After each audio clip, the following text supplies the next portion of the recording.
Welcome to Ammapalli temple. Temple ముందునే హనుమంతుడు మనకు దర్శనం ఇస్తాడు. 12th సెంచరీలో వెలిసిన ఈ శ్రీరాముల వారి ఆలయాన్ని చూసి వద్దాం రండి.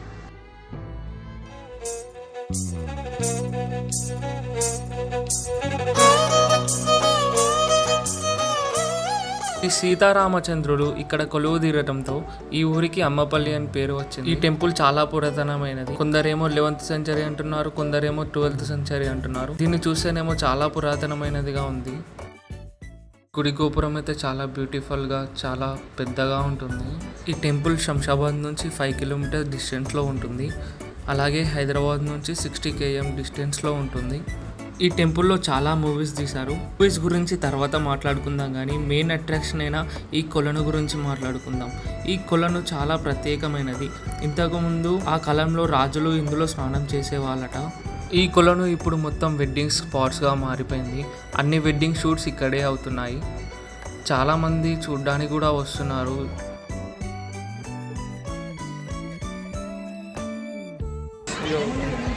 టెంపుల్ వీడు మాత్రం ఎంత కూడా నవ్వడు అస్సలు.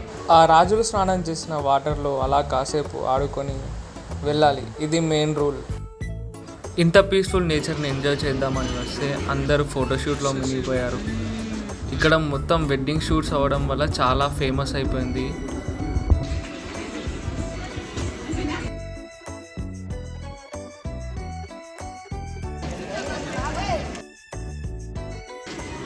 కొలను చుట్టూ కోకోనట్ ట్రీస్తో చాలా అందంగా ఉంటుంది.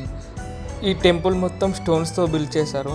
అందుకే ఈ టెంపుల్ ఇప్పటికీ కూడా ఇంత స్ట్రాంగ్గా ఉంది.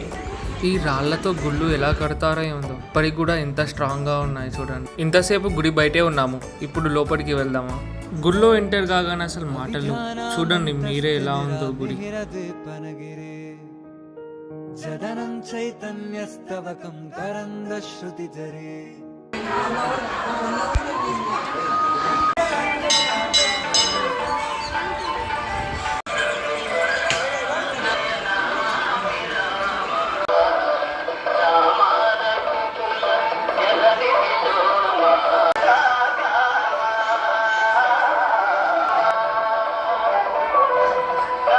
ఈ గుడి టాలీవుడ్కు ఎంతో ఇష్టమైన గుడి.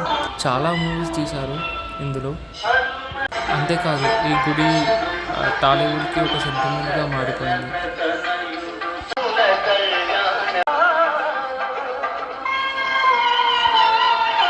చూడండి ఎలా ఉందో ఆ దైవభక్తి పాటలతో ఈ గుడి ఎప్పుడు ఇలానే ఉంటుంది.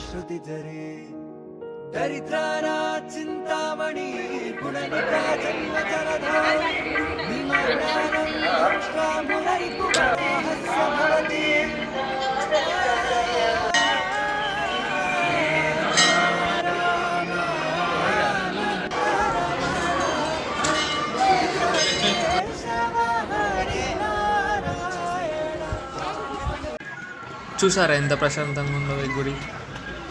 మీకు ఎప్పుడైనా మనశ్శాంతిగా కావాలనుకుంటే ఈ టెంపుల్కి వచ్చేసేయండి. కానీ సండేస్ మాత్రం రావద్దు, చాలా పబ్లిక్గా రష్గా ఉంటుంది. వీడియో నచ్చితే లైక్ అండ్ షేర్, సబ్స్క్రైబ్. మళ్ళీ మంచి వీడియోతో మీ ముందుకు వస్తాను. ఉంటా, బాయ్.